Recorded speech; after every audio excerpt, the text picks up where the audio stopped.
Je vais prier le Seigneur pour remettre encore ces moments de méditation de sa parole entre ses mains. Seigneur Dieu Tout-Puissant, nous voulons te rendre grâce encore, Seigneur Père, de ce que tu es fidèle, Seigneur Dieu. Merci infiniment encore, Seigneur, parce que tu es avec nous, Seigneur. Depuis ce matin, Seigneur, tu nous conduis dans la prière, Seigneur. Tu mets, Seigneur Père, dans nos cœurs, Seigneur, des sujets, des fardeaux, Seigneur Dieu, que nous venons porter dans la prière, Seigneur. Merci infiniment pour cela.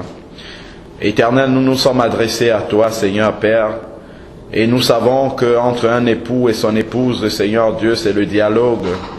Merci infiniment, Seigneur, parce que tu as encore, Seigneur, des provisions pour nous ce matin, Seigneur.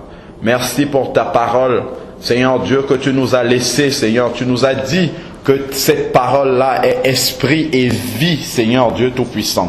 Nous savons que c'est ton esprit, Seigneur, qui nous donne la vie, mais nous avons besoin aussi de cette parole-là, Seigneur, pour continuer à nous nourrir, Seigneur, pour grandir, Seigneur, pour rester en santé spirituelle, Seigneur Dieu. Nous avons besoin, Seigneur, de nous nourrir de cette parole.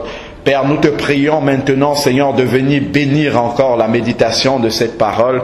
Seigneur, Père, que ça ne soit pas, Seigneur, la bouche, que ça ne soit pas de l'intelligence d'un homme, Seigneur, qui parle, Seigneur Dieu, mais que ça soit toi-même, Seigneur, qui inspire ta parole.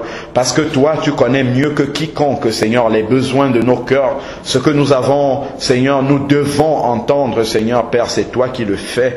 Père, nous te prions maintenant de conduire toutes choses comme tu as commencé depuis ce matin, selon ton esprit, Seigneur. Dispose de nos cœurs pour recevoir cette parole et que ton Esprit Saint, Seigneur, vienne encore, Seigneur, Père, enseigner ta parole, Seigneur, et garder cette parole dans nos cœurs afin que nous ne nous bornions pas, Seigneur, à l'écouter seulement, mais que nous puissions aussi, Seigneur, la mettre en pratique, Seigneur, parce que c'est cela, comme nous l'avons vu, Seigneur, ce matin avec Josué, Seigneur, dans le chapitre 1 au verset 8, où il est dit, garde, médite le livre de la loi chaque jour, et c'est ainsi que tu réussiras, Seigneur. Père, nous voulons garder ta parole, Père, parce que c'est cela qui est le témoin même, qui témoigne que nous t'aimons, Seigneur, c'est lorsque nous gardons ta parole. Merci infiniment au nom de Jésus-Christ. Amen.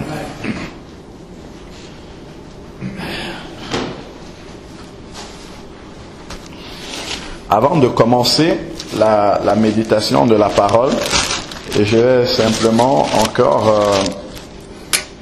apporter une petite pensée par rapport à ce que frère Jean-Baptiste disait tout à l'heure concernant la guérison des malades. Nous savons que la volonté du Seigneur et que nous soyons en santé, c'est de guérir tous les malades, parce que nous voyons dans les évangiles que quand Jésus parcourait les villes, on lui amenait les malades et il les guérissait toujours. Jésus n'a jamais refusé de guérir un malade. Et la Bible nous dit qu'il guérissait tous les malades qu'on lui amenait. Dans certaines villes, souvent, par exemple à Nazareth où il avait grandi, il nous est dit que Jésus n'a pas fait beaucoup de miracles, il n'a pas guéri beaucoup de malades. Ce n'est pas parce qu'il ne pouvait pas guérir les malades, mais c'est parce que les gens n'avaient pas la foi en lui. Donc ils ne lui ont pas amené les malades pour qu'il puisse les guérir. Mais le peu de malades qu'ils ont apporté, Jésus a guéri tous ces malades-là. Maintenant, le problème n'est pas la guérison. Dieu guérit les malades, guérit tous les malades sans problème. Si on a la foi, Dieu le fait. On a vu encore une démonstration de la puissance de Dieu dimanche soir, où on a vu des paralytiques se lever et marcher. Et ça fortifie notre foi en ce que la parole de Dieu est vraie hier, aujourd'hui et éternellement. Et Jésus est là toujours pour nous montrer que sa parole n'a pas changé. Il guérissait il y a 2000 ans, il guérit toujours aujourd'hui. Bon, maintenant, la question, c'est une fois que le Seigneur a guéri, c'est bien, mais il faut garder la guérison. Parce que quand on est dans la présence des enfants de Dieu, il y a la foi, Dieu se manifeste, il guérit, mais après il faut garder cette guérison-là. Hein? La prière, celui qui prie doit avoir la foi pour que le malade guérisse. Et Dieu le fait. Mais une fois que Dieu a fait le miracle, on a vu. Maintenant, si les sœurs reviennent dimanche prochain ou voilà, et qu'elles ne marchent pas, on peut être étonné, on va dire Dieu n'a pas agi. Non, Dieu a agi, il a guéri. Mais maintenant, il appartient au malade de garder cette guérison-là. Et c'est sa foi maintenant, voilà, exactement. Et ce qu'il faut savoir, et c'est ce que j'ai dit à la sœur la sœur de sœur Anastasia, c'est qu'il faut savoir que dès que Dieu bénit, le malin est là tout de suite derrière. Et il intervient toujours de la même façon que dans le jardin d'Éden. Est-ce que Dieu t'a vraiment guéri? Est-ce que tu penses que c'est toi qui as marché là? Et la réponse, elle est dans le livre de Jacques, c'est résister au malin et il s'enfuira loin de vous. Et on résiste, c'est par la parole de Dieu avec la foi. Et la foi vient de ce qu'on entend vient de la parole de Dieu. Donc quelqu'un qui a été guéri comme ça miraculeusement par le Seigneur, qui ne persévère pas dans l'écriture pour que sa foi augmente, pour qu'elle garde la guérison, tôt ou tard elle va perdre cette guérison là, parce que le malin va venir s'aimer le doute dans sa tête. Et quand elle va commencer à douter, c'est fini. C'est fini, la guérison va partir. Mais ce n'est pas Dieu qui veut que ça se passe comme ça. Parce que Dieu y donne, mais il y a besoin de nous mettre aussi, de mettre notre foi à l'épreuve, que nous lui fassions confiance. Et pour avoir cette foi-là, il faut persévérer dans la parole de Dieu. Si quelqu'un vient simplement comme ça, là où il y a les enfants de Dieu, on prie pour lui, il est guéri, il retourne dans le monde, tout de suite il va perdre sa guérison. C'est pour ça que la plupart de gens qu'on voit dans les évangiles que Jésus guérissait, après ils voulaient toujours suivre Jésus pour continuer à recevoir cette parole-là, pour garder la guérison. C'était toujours comme ça. C'était vraiment une parole venant de Dieu que le Seigneur a donné à sœur Aurélien, de dire que la sœur de sœur Anastasia devait confesser ses péchés, donner sa vie à Jésus. C'est ça qui est le plus important, parce que la guérison du corps c'est bien, mais c'est la guérison de l'âme qui est la chose la plus importante, parce que quand Dieu guérit le corps, c'est pour aller plus loin jusqu'à l'âme, guérir l'âme, la conversion. C'est ça qui est le plus important pour le Seigneur. Il donne juste la guérison physique du corps pour amener la personne à attirer la personne, mais après l'objectif c'est que la personne se convertisse réellement. C'est ça qui est le plus important. Amen. Donc nous allons lire la parole de Dieu, nous allons méditer un peu dans Jean 8, du verset 1 au verset 11.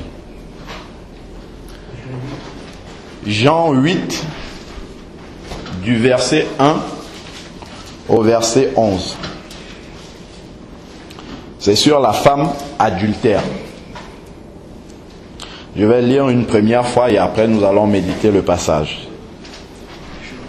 Et chacun s'en alla dans la maison dont Jésus était en train de prêcher, et après la prédication est terminée. Et chacun s'en alla dans sa maison. Jésus se rendit au mont des Oliviers. Mais dès le lendemain, il se rendit de nouveau dans le temple et tout le peuple vint à lui.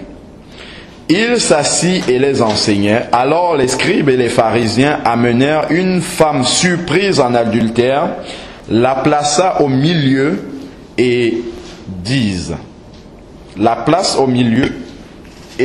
à Jésus, « Maître, cette femme a été surprise en flagrant délit d'adultère.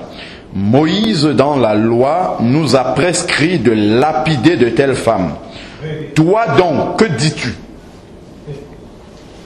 Il disait cela pour le mettre à l'épreuve afin de pouvoir l'accuser. Mais Jésus se baissa et se mit à écrire avec le doigt sur la terre.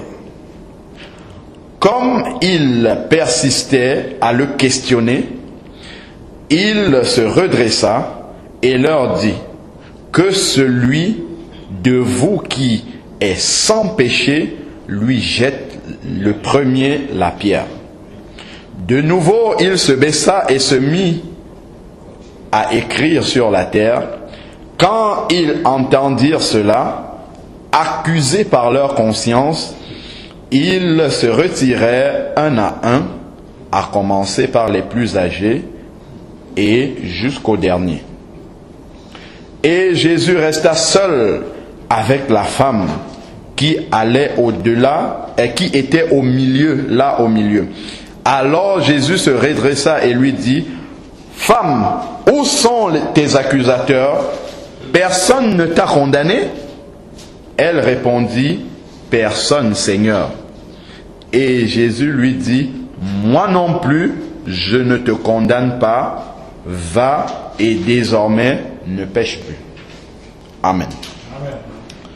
Nous bénissons le Seigneur pour sa parole.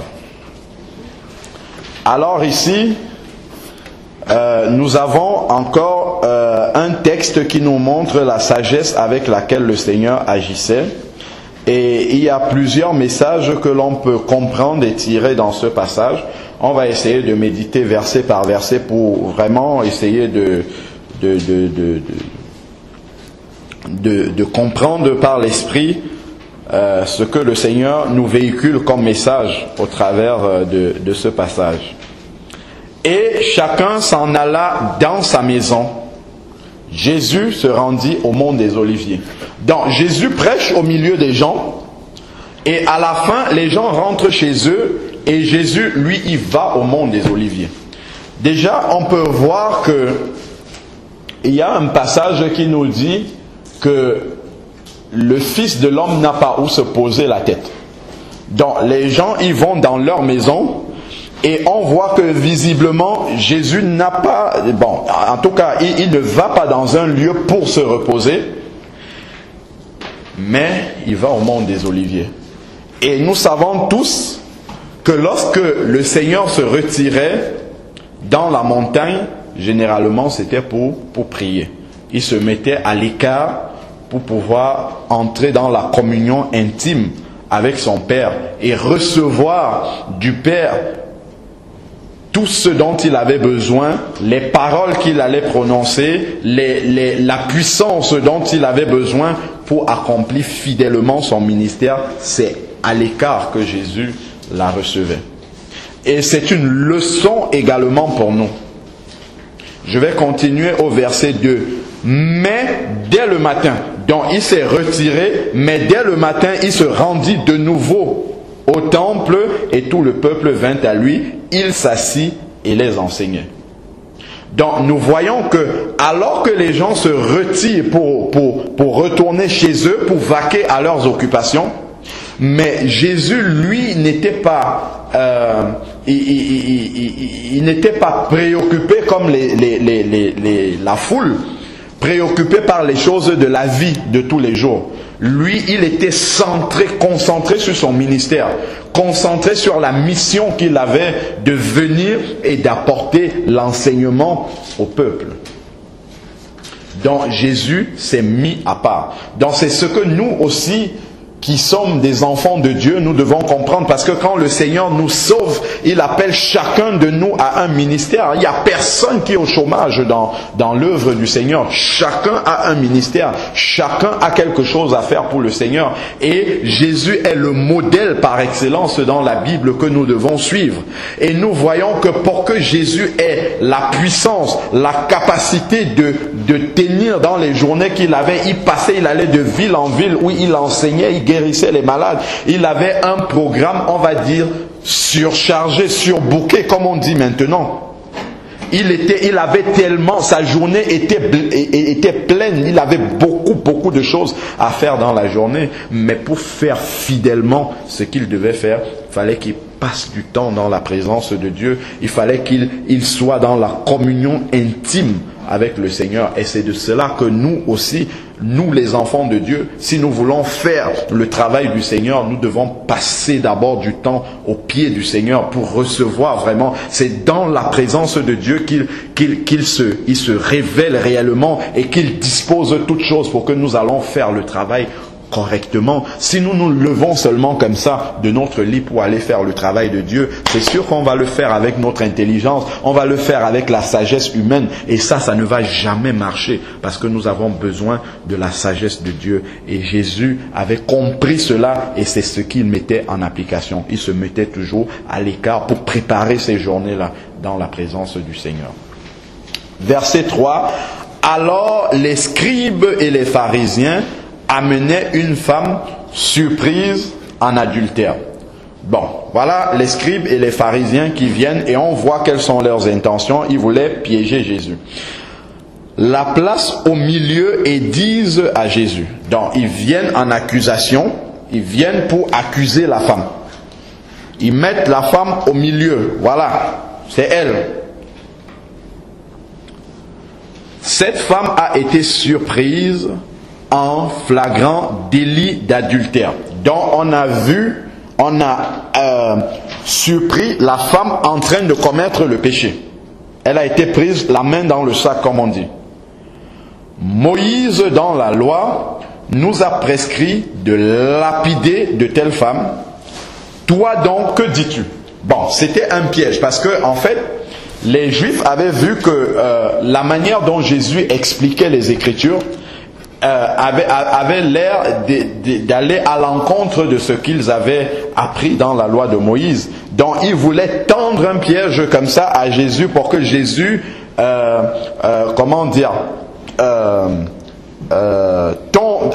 annule en fait en quelque sorte la loi de Moïse, et qu'ils aient un mobile pour accuser Jésus pour le tuer. C'était ça l'objectif des pharisiens.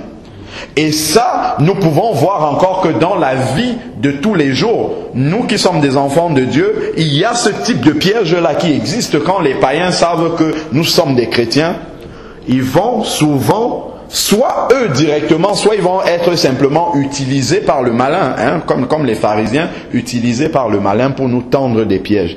Ah, tu as dit que tu étais chrétien, pourquoi tu agis de telle manière? Ah, tu as dit, souvent les païens ils nous accusent encore plus, hein. Ah, ben, et donc les chrétiens peuvent faire ce que tu fais là. Donc nous devons toujours tenir partout où nous sommes le bon témoignage de Jésus. Nous devons pouvoir être des ambassadeurs de Jésus, pouvoir agir comme Jésus, savoir que nous avons tellement de pièges qui nous attendent dans la vie de tous les jours, que nous devons toujours agir avec sagesse comme on a vu Jésus agir là. Ce ne sont pas les pièges qui vont manquer, ce ne sont pas les pièges qui sont les plus importants, mais ce qui est le plus important pour nous, c'est comment est-ce que nous réagissons lorsque ces pièges-là nous sont tendus. Est-ce que nous réagissons avec la patience du Seigneur, avec la sagesse du Seigneur, avec la manière du Seigneur? Voilà. Alors, Moïse dans la loi nous prescrit de lapider de telles femmes. Que dis-tu? Déjà, ce qu'il faut savoir, on le voit dans les livres de la Torah au début, dans la loi, quand une femme était surprise en flagrant délit d'adultère, c'est vrai, effectivement, que la loi disait de lapider de telle femme. Ils n'avaient pas tort, ils avaient raison. Mais seulement, la loi disait que les deux soient lapidés déjà. Ça, c'est déjà le problème. C'était pas que seulement la femme soit lapidée, mais que les deux. Mais l'homme, il est où ici? Et il n'y a pas une seule personne qui est adultère, c'est deux personnes pour commettre le péché d'adultère. Mais ici, ils sont venus avec une seule personne. Donc déjà, ici, même si Jésus disait il faut lapider, la loi ne serait pas appliquée exactement comme elle doit être appliquée. Il faut que les deux soient amenés. Si on doit lapider, on lapide les deux. C'est pas une seule personne. Donc déjà, ça c'est une volonté d'appliquer partiellement la loi, pas totalement. Or, si on veut appliquer la loi, soit on l'applique entièrement, soit on l'applique pas du tout. Donc, en tout cas, si on l'applique pas totalement, ça veut dire qu'elle n'est pas appliquée du tout.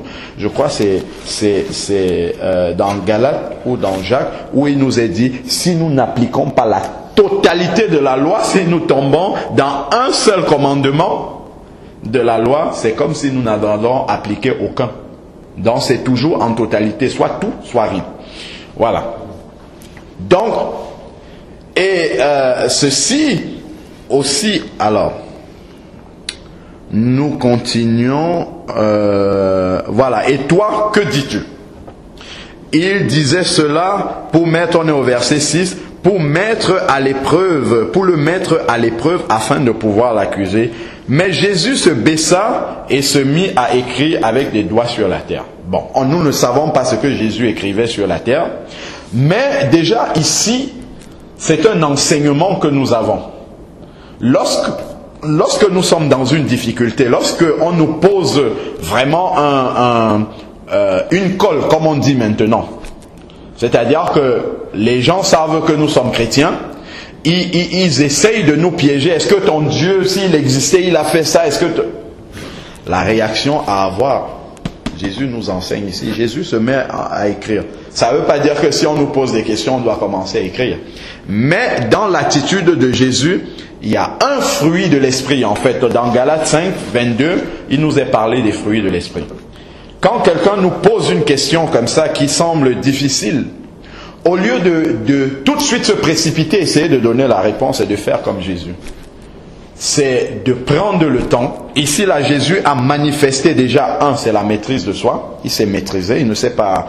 Lui, il avait compris que les pharisiens voulaient le piéger. Mais il n'a pas commencé à dire, pourquoi vous voulez me piéger, pourquoi? Non, il ne s'est pas emporté, il a gardé son calme.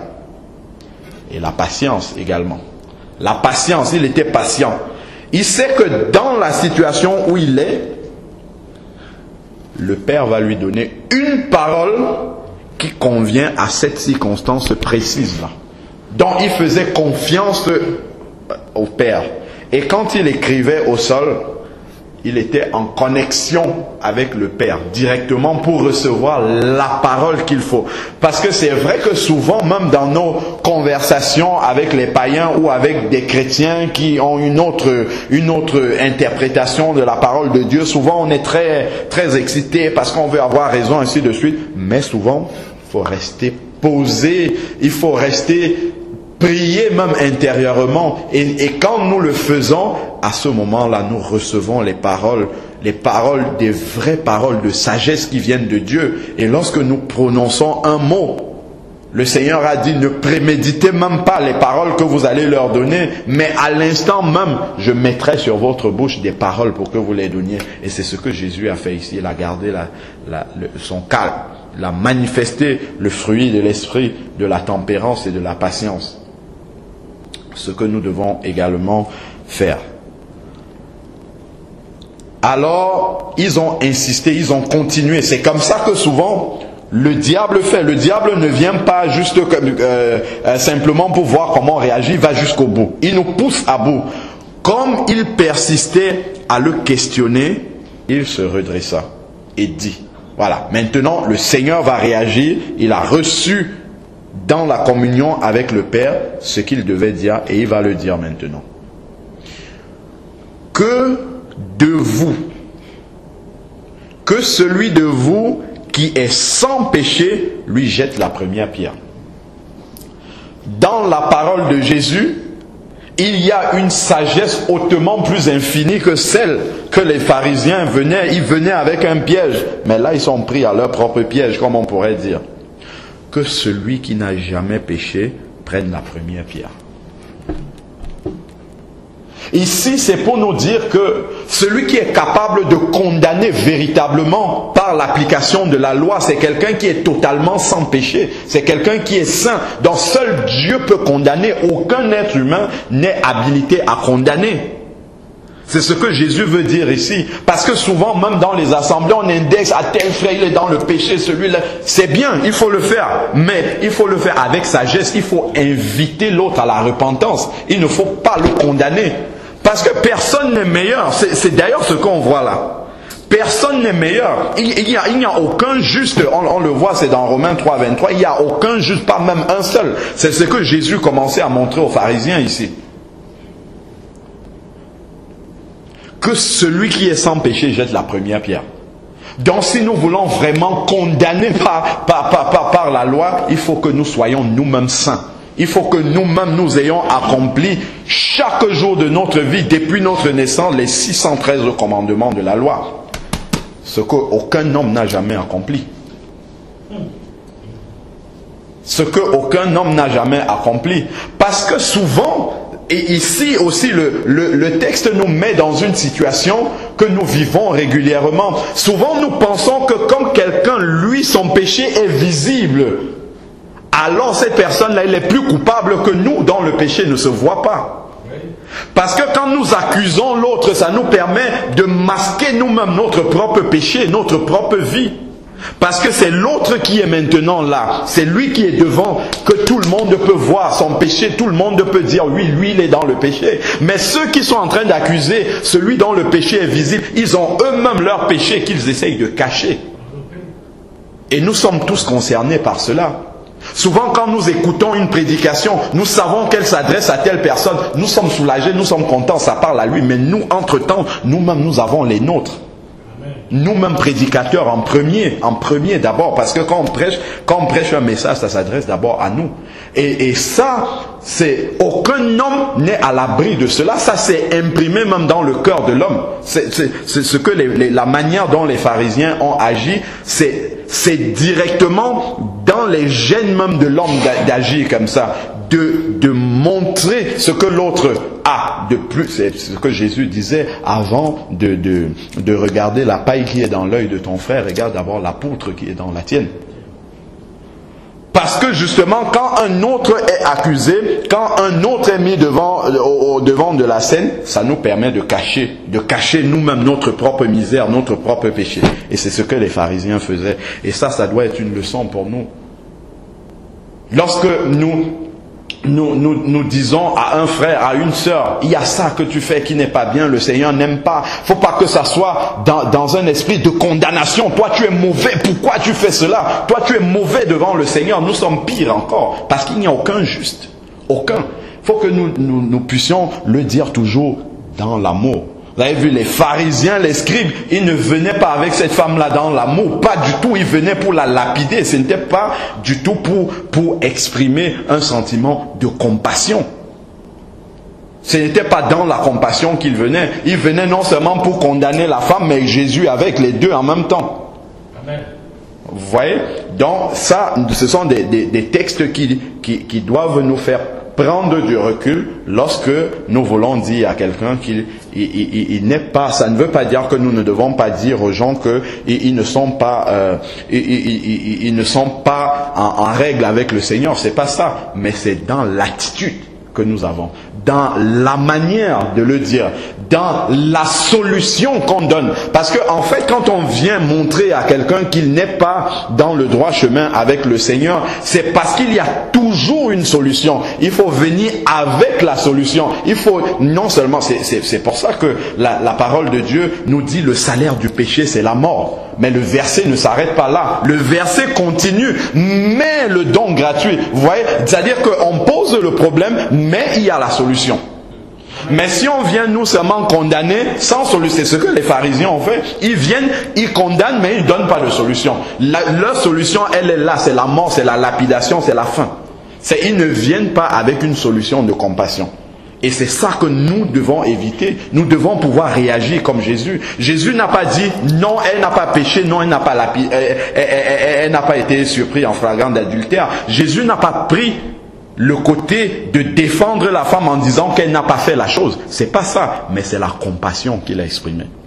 Elle a fait, certes. Et Jésus va d'ailleurs lui dire, va et ne pêche plus. C'est-à-dire que Jésus reconnaît qu'elle a péché. Jésus lui montre qu'elle a péché.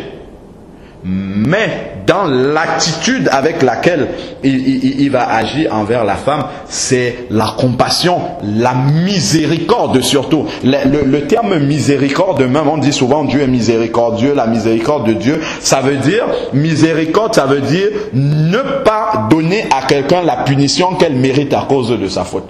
On sait que la personne a commis une faute, on sait que cette personne-là mérite une punition, mais par compassion, on ne donne pas la punition à la personne. C'est ça la miséricorde.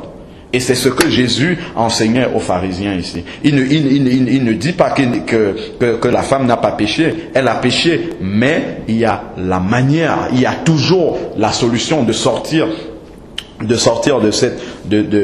cette situation-là. Le Seigneur a toujours une solution. La preuve, c'est que quand les pharisiens, les scribes, qui étaient là. Il y avait même les enfants, parce qu'on a dit, on parle du plus âgé, peut-être probablement il y avait des plus jeunes.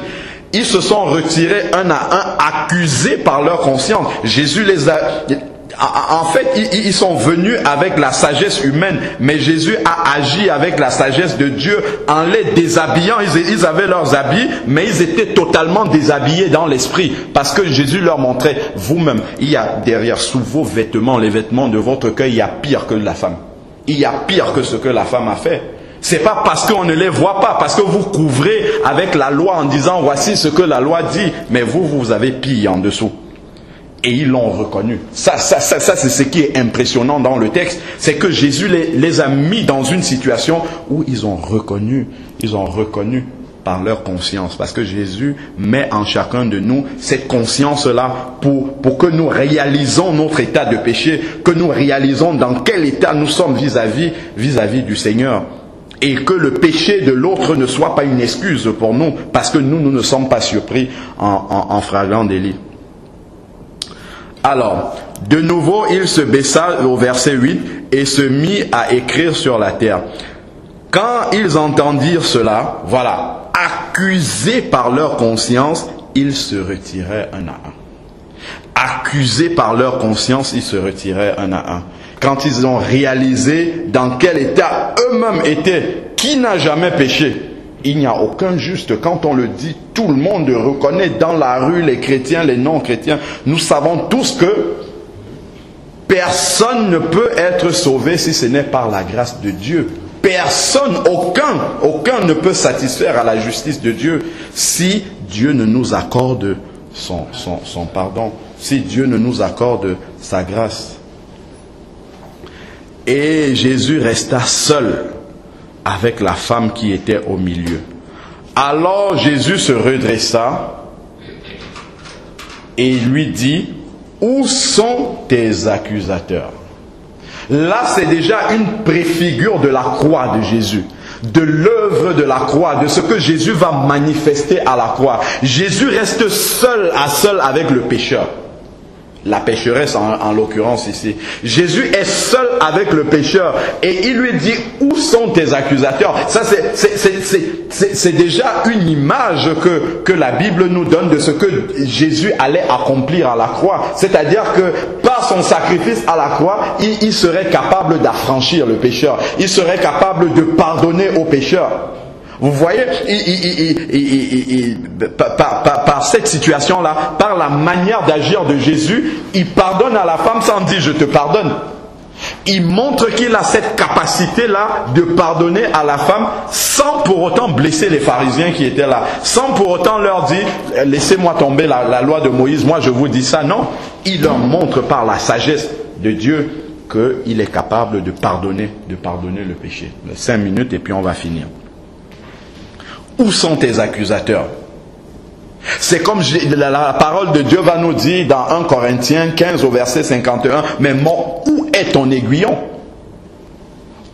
Jésus, c'est dans Colossiens 1 également, où il nous est dit qu'il l'a dépouillé, il a dépouillé à la croix, il a dépouillé les puissances, toutes les autorités, il les a dépouillées. Notre accusateur a été vaincu à la croix. C'est déjà cette image-là qu'il nous montre avec la femme. Jésus est resté seul avec la femme. Il dit, où sont tes accusateurs maintenant? Où sont tes accusateurs? Parce que Jésus savait qu'il avait la solution. Il avait la solution. Et cette solution-là, c'est la mort à la croix. Il savait qu'il allait payer pour cette femme-là. Il n'a pas dit ici, attention, il n'a pas dit que la loi ne devait pas s'appliquer. Attention, pourquoi Jésus a dit ça? Pourquoi Jésus n'a pas permis que la femme soit lapidée?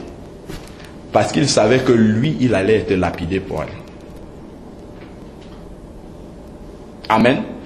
Aucun pharisien, personne ne pouvait répondre comme Jésus a répondu là. Seul Jésus était capable de répondre là, que le premier lance la première pierre. Parce qu'il savait que lui, il allait recevoir ces pierres-là pour elle.